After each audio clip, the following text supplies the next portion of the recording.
session, which is tomorrow. And the person that I'm going to profile is a currently working doctor who's from Nigeria. And I learned to pronounce his name today. His name is Dr. Fasulu Fakareti. Now, I'm going to be saying that in my head all day today and all day tomorrow. So I'm super excited about that. Okay, so we are doing the Voice Celestial. We are starting a new chapter today. We are on chapter 3. It's not like we're that far into the book, so there's like 15 or so chapters. So we got a ways to go. This one is about 20 pages, 20 pages. So, but I'm going to do the housekeeping first. All I mean by housekeeping, just reminding you, Creative Life Spiritual Center. The website is creativelife.org. The constant contact email, info@creativelife.org. That will get you 1 email a week, unless something unusual happens, and the hot links are hot. And nobody else will see your email, so, because it's a blind CC. So, and then the social medias, because we don't monetize our social medias. So what we ask you to do is, depending on the platform, like, subscribe, follow, share, comment. It bumps us in the algorithms, and we think we have good tools to share. I mean, heck, I'm reading you poetry, right? So that is where we are. And, so I think that's the housekeeping. So let's get on with this. We have moved on to chapter 3. Chapter 3 is Faith and Hope. I'm going to remind you there are 4 voices. The 4 voices are the fair, that is me and you, the scribe, describing the situation, the presence, and then the ancient masters. So chapter 3 is Faith and Hope, and it starts off with, your prayer is a seed which, strewn upon the soil of all creative mind, must grow for you a harvest like the seed. If then your prayer affirms your doubt, declares your lack of faith, and loudly claims there is no love, why then your prayer will justify your faith in nothing. From nothing, nothing comes. Okay? So that's the little intro that goes with this rather interesting graphic. So we are going to start Faith and Hope with the scribe. His hope lay dead against the farer's heart, full lost the vanished dreams, for so it seemed in retrospect. The presence came no more. The bleakness of the afterglow was like the coldness of a desert night. A dark, unbroken stillness rolled across his soul, as is its wont when once the vision fades from him who for a moment looks enthralled into infinity and sees the whole in light and love ineffable, and then is plunged into the deeper dark again. How dread the night, how lost the soul appears, when faith is gone and hope rejects our tears. The farer. Thou art gone, and through all the lonely reaches of my aching thoughts, I seek out each shining memory of you. How empty the world. I grieve, and yet I know somehow the years will pass. The pendulum of the universe will sweep its inexorable beat across the tide of space. The galaxies grown old, so old their suns will have turned to unreflecting moons. Then, O heavenly then, in the dusk of a dying world, I will go seeking thee, calling thy name, down the long echoing corridors of infinity until I find thee, or until I know thou hast forgotten the beloved name I gave thee here, or hast forgotten me. No matter, if the empty corridors give back no voice, save endless mockery of my calling. No matter if the heartless reach of space remains a vast and lonely emptiness, as empty as my heart. No matter if no voice returns a joyous answer to my call, still will I love thee. I will love thee still. The scribe. Upon these words, the presence reappeared. The presence. At last, you have unbarred the gate to me, through which I could not pass, your mind too full of doubt. The farer. I yearn for faith, but in my heart I know not even hope. Whence do they come and how? The presence. Against the lonely seasons of despair and wintry wastes of utter unbelief, the love of God prepares a reservoir and fills it full. So full it overflows and sweeps away despair. This is the pool of some deep inner knowing soul wisdom, God's substance, primal as the self. The farer. I do not know of what you speak. Whence cometh hope, or to what end doth come? The presence. Out of his wondrous wisdom, God designed a way to meet the yearning of the mind, a way of hope, the first steps for the blind, to lead a man's stumbling feet along the path that skirts the swamps of hopelessness and wrath, and through the floods of doubt, or up the slopes to the high plateaus of faith and dearer hopes. Though he gave man the power to make his choice of good or ill, he listens for the voice of those who cry to him amidst their trials deep, and sets out stars to guide the wandering sheep, or send them shepherds and avatars to prove that none are lost who seek the Father's love. The fair. I am as one who sleeps beyond the hour of dawn and cannot wake to the glory of the morn. The presence. How often men fail to wake and be aware, and knowing not of God, they would despair, save for the rays of hope that strike their eyes and bid them ope to the view of their paradise.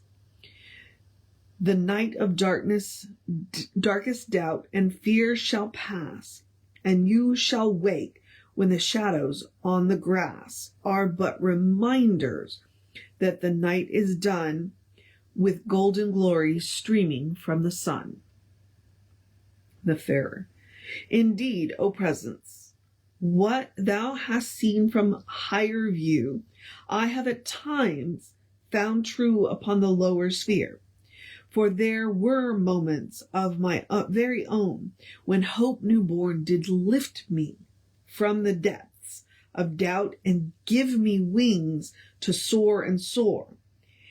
And at such an hour I almost heard, or thought I heard, a voice that answered me. But then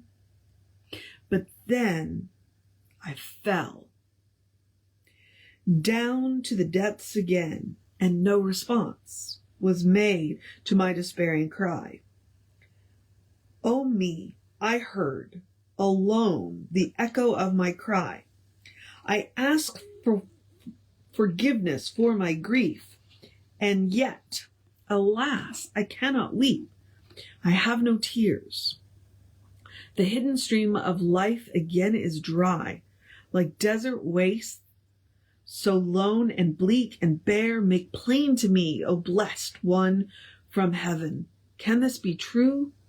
Is there a lamp whose light can never die, whose flowing oil is from within and upward rises at the cry for help that hope has uttered in its hour of need? The presence. The need of man is ever met. It lies within. When God made man, he made him well. He did not fumble with the clay, and having made the lamp, prepared for it a reservoir drawn from the infinite. from the infinite supply. Celestial oil forever flows. Have, then, refresh hope, and with your hope have faith. With faith, for faith is inner knowing, assurance, deep that you have filled your lamp, and so the light must shine when once you light the wick. Or you may think of faith in terms of seed. Know this, that seed and harvest are the same. Seed does not weep in fear lest it shall bear no fruit. When harvest comes, the sower in the spring fares forth without fear, and every path bears witness to its end. The goal is sure.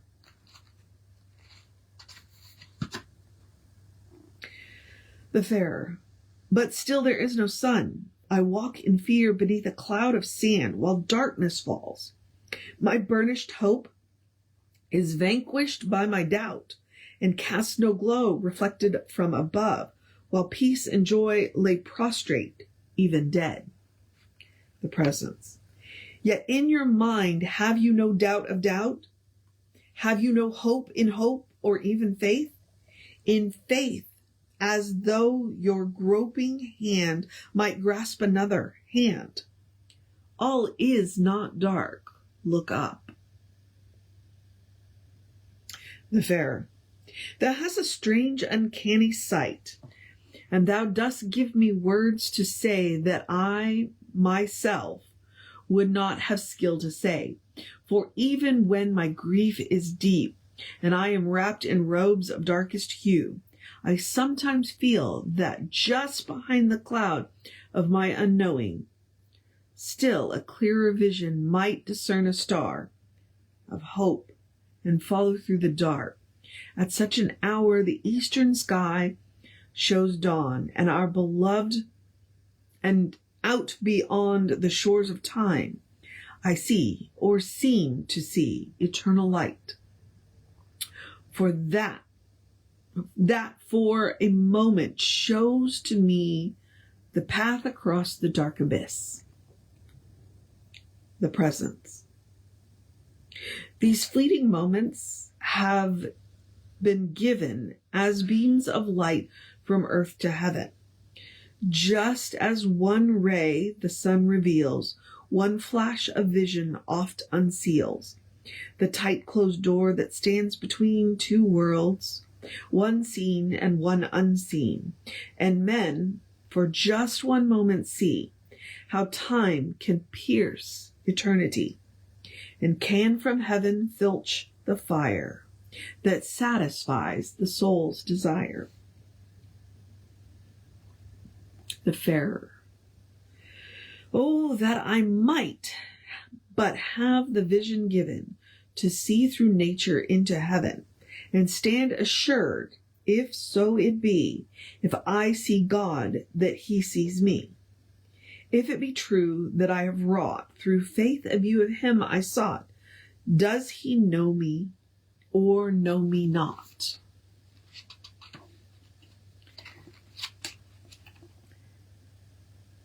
The presence.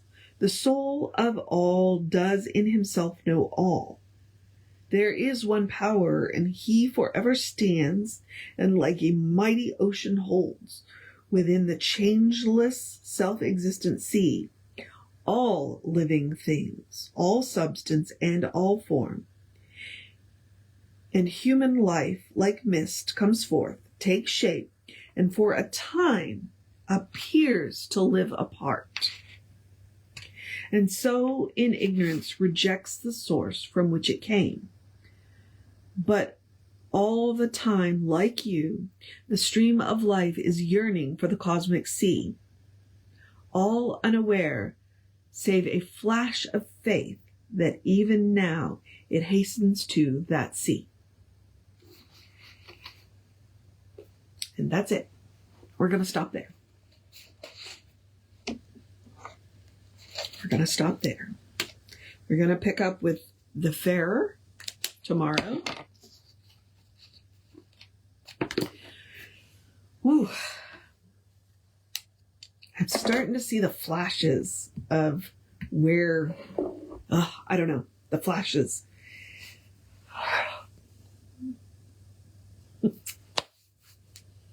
It's going to be a ride. It's going to be a ride. I'm going to encourage you to have a great day, a wondrous day, a fantastic day, a magical day, an enchanted day, a wonderful day, an awesome day, an amazing day, a bundle up a little bit day, a prepare for the rain day, a drink plenty of water day, a cover your plants day, a you got this day, a do what you got to do day, a take care of yourself day, a take a nap day, a tell somebody you love them day, a cuddle your fur babies day, a good day, and if that is too much pressure, simply have a day.